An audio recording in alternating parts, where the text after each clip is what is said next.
Do they treat you better in schools in Dubai when you're teaching there? Picture of children smiling, that means you're happy. Yeah. You don't smile every time you're happy, do you?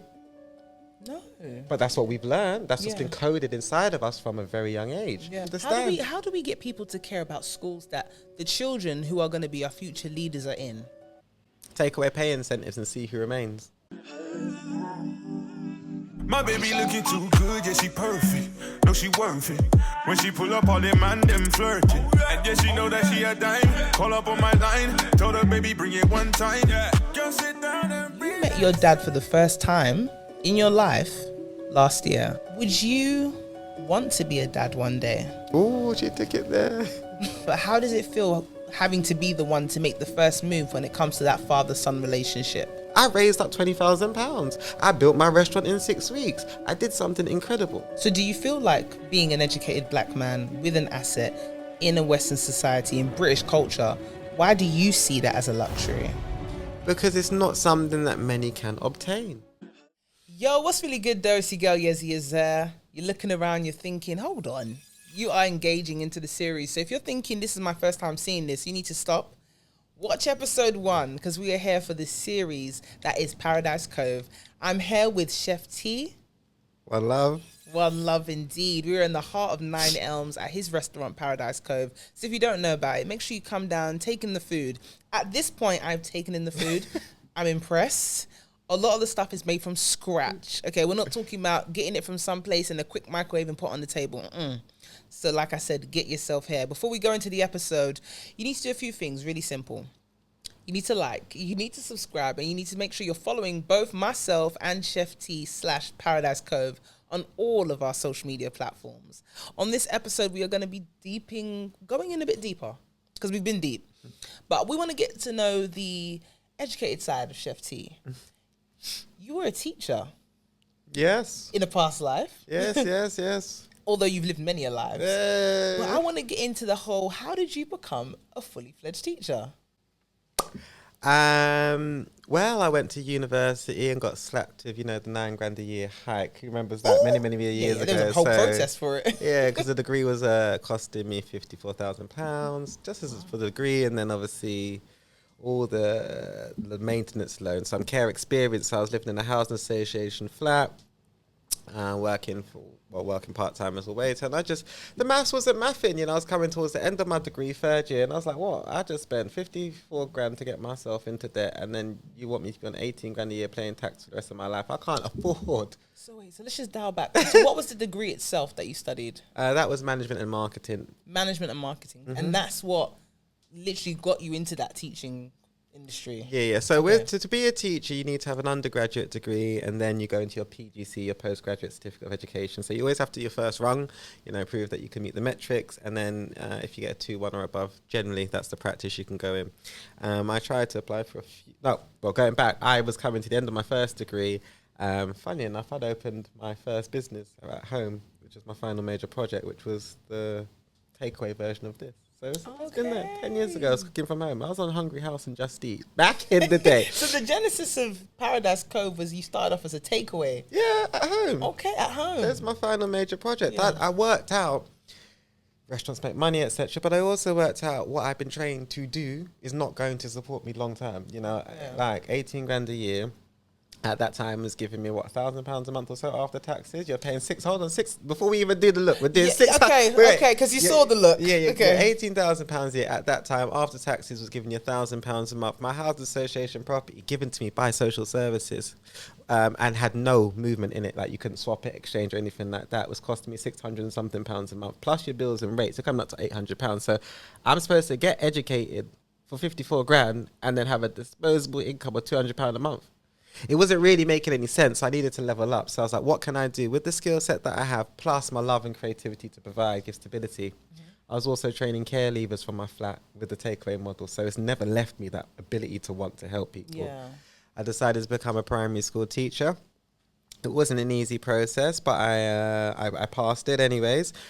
Just want to share that I'd failed one of my GCSEs, just one, my maths GCSE, which you need to get into education. Now, just through someone who I'd known and supported me, a mentor. He paid for me to retrain and take my GCSEs. White guy, very privileged guy who just, I'd gravitated towards and supported me, and he wanted me to do better. Nobody else wanted to help me, and nobody else was around. So because of him, that token of generosity paid for me to study a little bit. And then, I got my one GCSE that was missing and became a qualified or trained. Sorry, I trained for a year. Had some issues in it. Mm-hmm. Okay. Biases and all that jazz. But the point is that did an assessment to work out my life. Wasn't going to work off just one degree. I got trained eventually and became a primary school teacher. Went straight into year 5. And you know what? I just loved it. I loved working with creative minds. I've always worked in schools that needed that had a teacher that had left midway. So I was playing that saviour role, not intentionally, but just walking into classrooms that children weren't getting an education. Determined before the noun. And what I was able to do was just express myself. My first class, took them on in February, sorry, and they had no display boards up, books weren't marked. I went in there and straight away just started teaching them, fixed up the classroom, Ofsted inspection on day 2 of the job, and bought them like a rabbit, took them out to Nando's for the end of year party. But the point is, I gave them experiences that we wouldn't have been able to get elsewhere. And as much as some of the other teachers were miserable about my decision to have creative practices, for me, it just showed me what you can do, when you're just very, what's the word? Not automatic, autonomous within the classroom, Yeah, and I just wanted to get some context, actually, because you're talking about going into, it sounds weird. You went into a classroom where children's books weren't being marked. They seemed like they were kind of left to fend for themselves. Can we get a rough radius geographically where this school was based? Westminster. So that's you just went straight. I'll tell you where it was. Because I'll never forget that day. I could tell you exactly what happened. Wow. I walked into that class and they were having a maths lesson. They had an unqualified teaching assistant pointing at them, and then they were just reading off worksheets. And I said, this isn't going to run. Straight away. Walked and said, nope, we're doing a lesson on fractions. Got them to use their whiteboards, and I just used lessons that were kind of stored in my head, and then straight away just picked up their books, and then it was there until 7 o'clock at night, picking up the backlog from December, while the head teacher was trying to get herself together and the deputy head was trying to get themselves together. I just did what was autonomous and brought the class up to speed. Lo and behold, I've done that 4 times over in different classes, and I went to, in the end, Dubai, and became an assistant head teacher and brought a year group that was, stay with me, when I joined in October with this, it was a primary school, a private primary school in Dubai. I joined in October and they had no head of year. The whole cohort of classes, that's 8 year 5 classes, were behind curriculum by 6 weeks. I brought them up to speed in 4 weeks. That's basically a term, no? Almost a term. I caught everybody up, every single class, and was promoted. I came as a teacher and was promoted to assistant head of year 5 because I have the skill set. So let's dial back. Chef T, when you say you've lived a lot of lives, you just skated through like, I was in Dubai. We're going to get to that. So, you know what I mean? I was just like, if we take it back a bit. Sorry. I want to know what these classrooms look like when you were in England. Yeah. What is the demographic? What class are these children? What's the race? What's the ethnicity? I mean, I normally work in schools that, and you're coming out from your angle. I love architecture. So these schools are all prefabricated buildings built in the 1950s, built in areas that have a high population of social housing because they were built to serve those areas. So the schools are poorly maintained. They have a high influx of children, SEN, so special educational needs, yes. In terms of race, I couldn't quote you exactly, but not many of British, ethnicity, Spanish, Hispanic, etc., black, and so on and so forth. The main demographic was those from a socio-economically disadvantaged background. So that free school meals, play therapy. Those are these schools.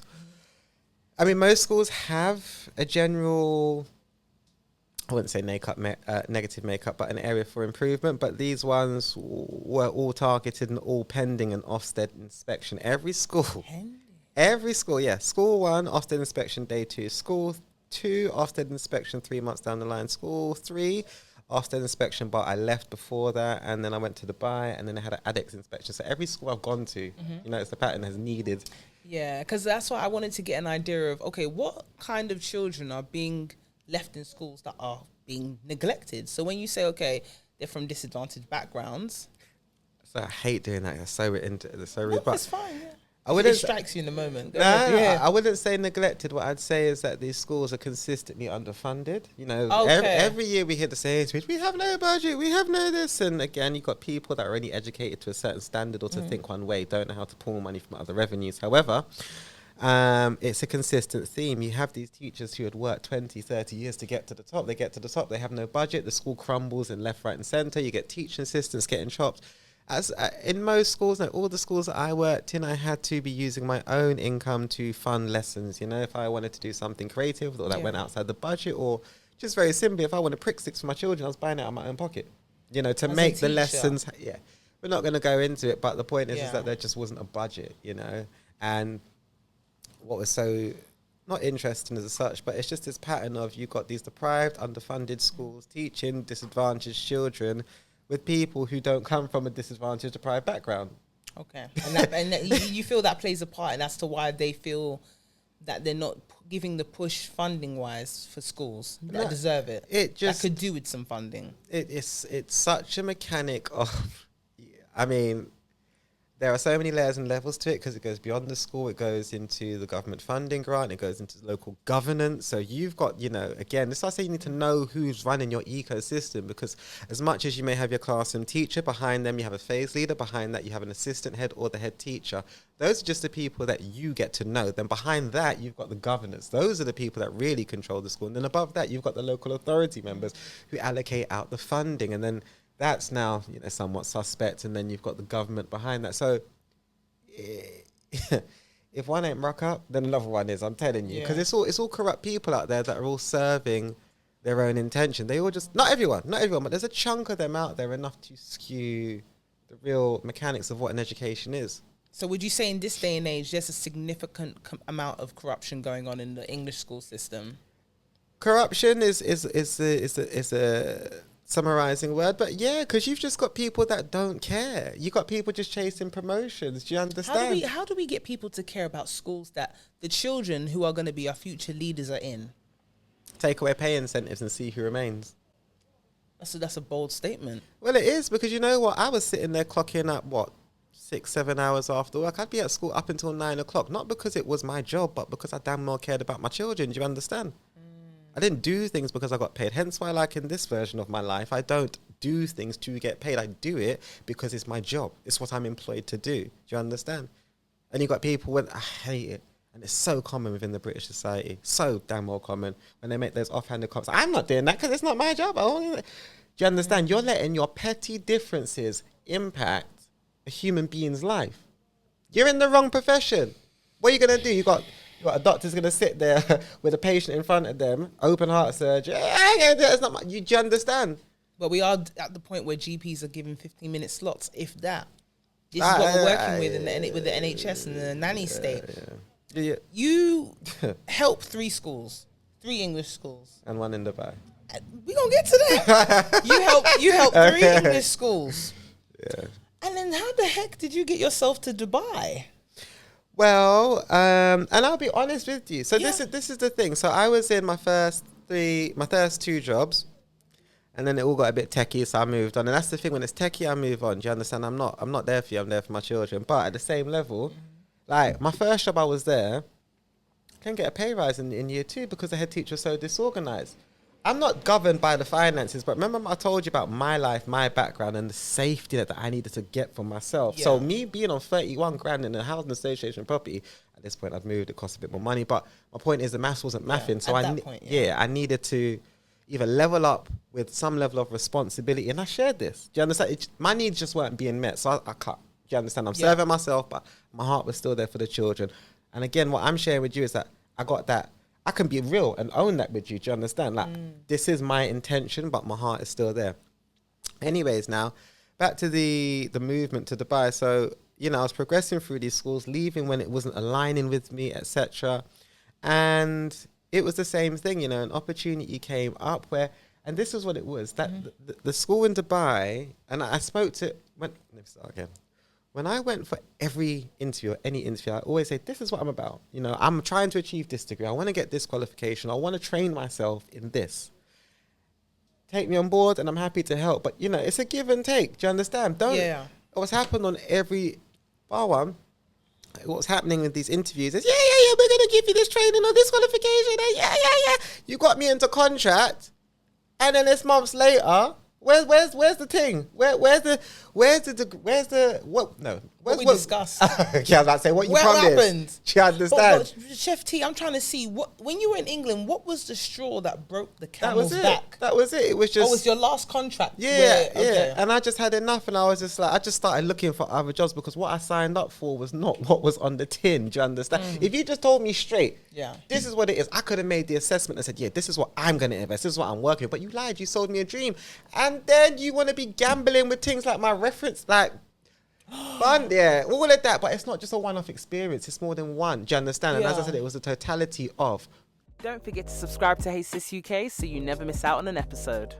And as I said, it was a totality of, had this in one school, bun that, had it in another school, bun that. So I started looking for another job and I said, well, again, layers and levels to it. I'm taking my education, taking my skill set to a different country and making that work, but also seeing another deconditioning, seeing another way of life, also earning a certain level of change where I could make some change. Untaxed. I wasn't going to say that, but you understand. Yeah. I was making, no, full disclosure, maybe four grand a month, tax free. That's decent. That's for the same level of work. For the same level of work. Sorry to cut you. Same level of work that I'm doing here.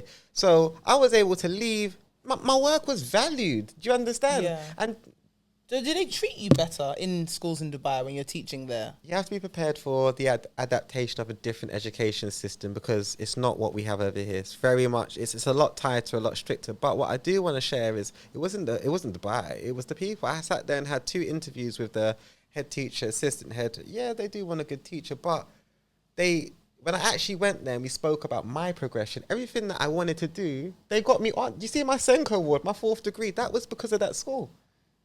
How so? I had a conversation with the deputy head and they were the references that got me onto that course. Okay. I funded it, but they still supported me, you know, and they were that key to move me on to the next level. Did they make reasonable adjustments while you were studying and all teaching? of that. They were going to let me do 2 courses out there. But it's not about my skill set. It's about the fact that, listen, the thing was mash up out there. I could sit there and be critical and say this and this and this. But the crux of what we're talking about is we had an interview. You did what was said on the tin and I did what was said on the tin. So why are we not going to work the thing? Do you understand? It's true. So as an educated black man working in Dubai, how was your overall experience? As an educated gay black man? Yeah. There weren't. Oh, yeah. You got. I was waiting for the minute. There weren't no experience. Not no experience. It was a cultural adjustment. But you know what? For me, I went over there respectful of what is your culture. Do you understand? Okay. I went, and all of that. And that's not my persona anyways. I went over there. I was respectful in school. I did my job. I got a promotion. And I have no problem. I've come back here and I'm living to tell the tale. Yeah. Again, you see the difference between my lived experience versus the media of what's shoved in your face. Because you would think that someone like yourself, it might have been difficult. But what you're saying now is that wasn't the case. Depends on who you are as a person and what mentality you're bringing over there. Because the stories that we ordinarily hear, again, that are promoted to us in the media that we have no control over, are stories that scaremonger us and make us stay here and don't make you want to leave and don't make you want to explore. But I can now go over there and tell you, I lived there for a year. I didn't get arrested. I didn't drink. I don't really like drinking. It was a culture that more aligned with my being. But you see, when tourists typically go over there, what they would like to do, or what you can hypothesize, is in essence, you're shoving your culture onto other people and they're telling you no. So of course you're going to get, you know, whatever the repercussions are of that. I didn't do that. I went over there and held my corner. I went over there and I got myself educated. Yeah, even more so, yeah. You know? So sometimes people look at it negative, positively. Do you feel like you had to adapt a when in Rome, do as the Romans mentality when you moved over to Dubai for the year? I went over there and did as the Romans do, which was, I was a teacher. Do you understand? Yeah. And I taught very well. And I feel like, I don't want to say that's a question I can't answer, but, you know, I'm a British trained teacher. You know, we have teaching standards here, and actually the school is a private school, so they adopted the same kind of principle. So when you become a civil servant, you have to, what's the word? I say input data, but you've got to live it. Do you understand? So for me, when I follow those rules inside of work and in my practice, I do it in my personal life as well. Yeah. Hence why I had the respect of their culture, and there were no issues. You know, I think it's down to you as a person, to be honest with you. I wasn't out in Dubai living life. I wasn't out there posting. I went out there. I went to one boat rave and didn't like it. You know, but I was very targeted. I said, I'm going to be here for a year. I'm going to earn some change if possible. But I didn't even earn change. What did I do? I got myself educated. And that's now the lifelong token that I can have with me wherever I go in whatever country. Do you understand? I've now got my 4th degree from making that decision.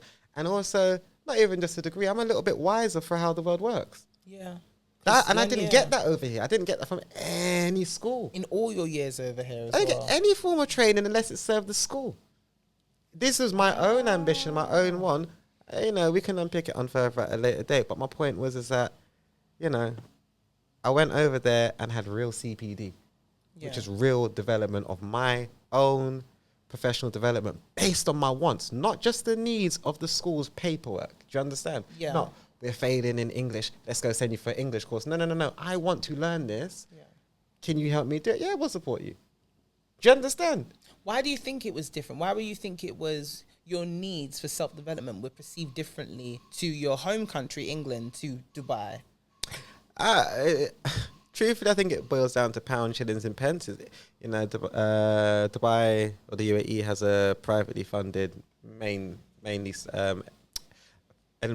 privately funded education system. So the school I was in was a private school. I also self-funded my degree. I paid for that myself. Do you understand? I used my salary, saved up for it, and paid for it. So that shows my level of commitment. It didn't affect my classroom duties. Yes. Do you understand? The only thing I needed was a time out of class, which I did in the evenings. So it didn't affect my day job.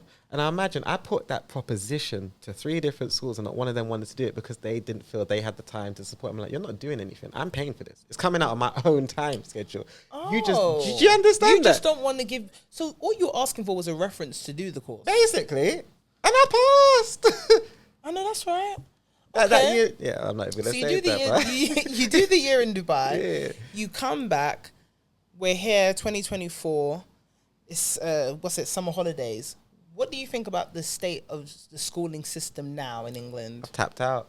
Oh. I've tapped out of all the systems in England because for me, when you break it down chronologically and study the history of this country didn't have no real education system up until the 1800s. There was some as such, but it was individual. What happened is we had industrialization based on the discovery of steam and power within this country, and they tried to colonize the world. And the way that they did that was making everything happen in the same time, at the same time. We have the development of trains, you have the development of standardized time, and in order for that to be consistent, everybody needs to be educated to read and write at the same standard. So the same level of communication can be disseminated evenly, unfairly, however you want to look at it, but consistently across a nation. What they did was they imposed one level of standard, a standard of education on top of everybody. So your GCSEs, your A-levels. I just mean the context of you have to be in a classroom for an hour learning English and maths. Oh, the teaching style. Yeah, we haven't left that for over 100 years. We haven't. Yeah. We haven't. Yeah. Since, we can go back to the education format, the Butler Act. We can go to, I think it's 1846.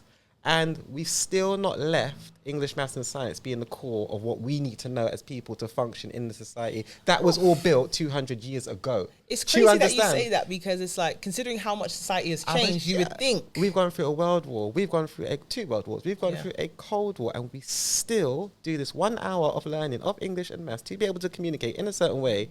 It's mad. It's gone mad. Through the Great Depression. We've gone through a financial crash. We've gone through COVID. Do you understand? We've gone through COVID and it's still the same system. That's crazy when you say it like that.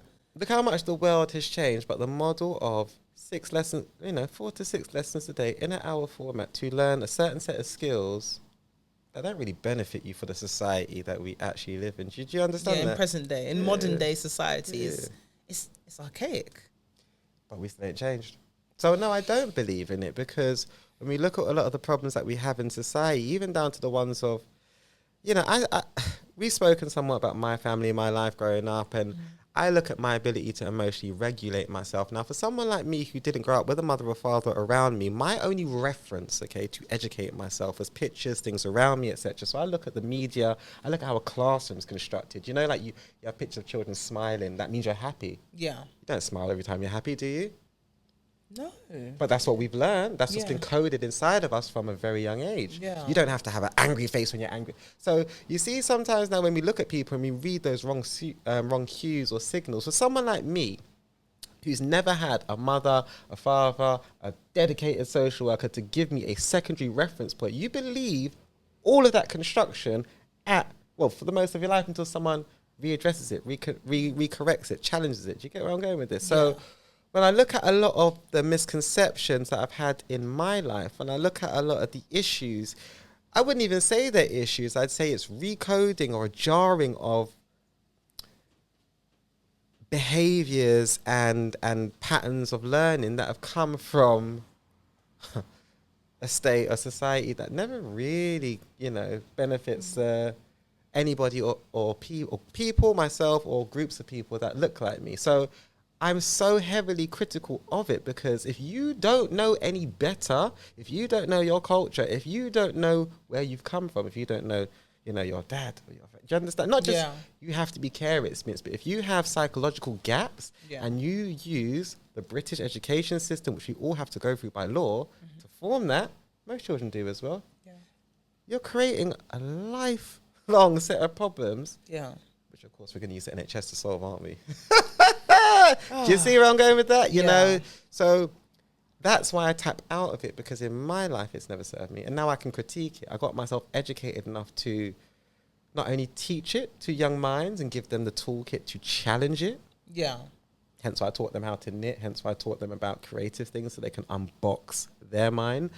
But yeah, I'm not saying it can't work. You know, I'm not saying that at all, but I'm saying there's a hell of a lot of work to be done. And I just want to, you know,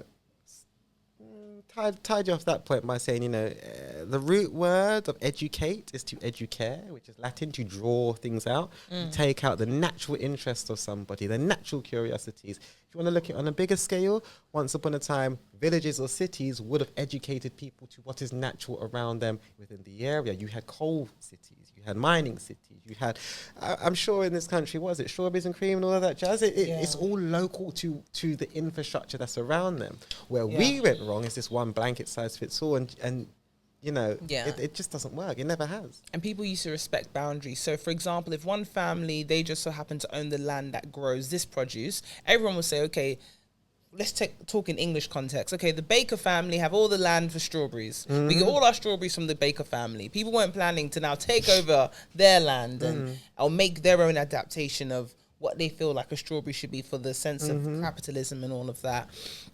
And with what you're talking about is very interesting, especially when you talk about children and what they need and what's naturally within them. I wanted to just let people listening into the episode know that in the next part, we are actually going to be delving into your experience being homeless and how that affected you and what you went through. So we're going to go into that. Make sure you're still locked into Hey Sis UK. Because she moves like a queen and I like what I see and I want to get more of that. I undress and he blows success. Lay down as you decompress. Come mine and forget the stress. Got the 9 to 5 cause he trying to change his life.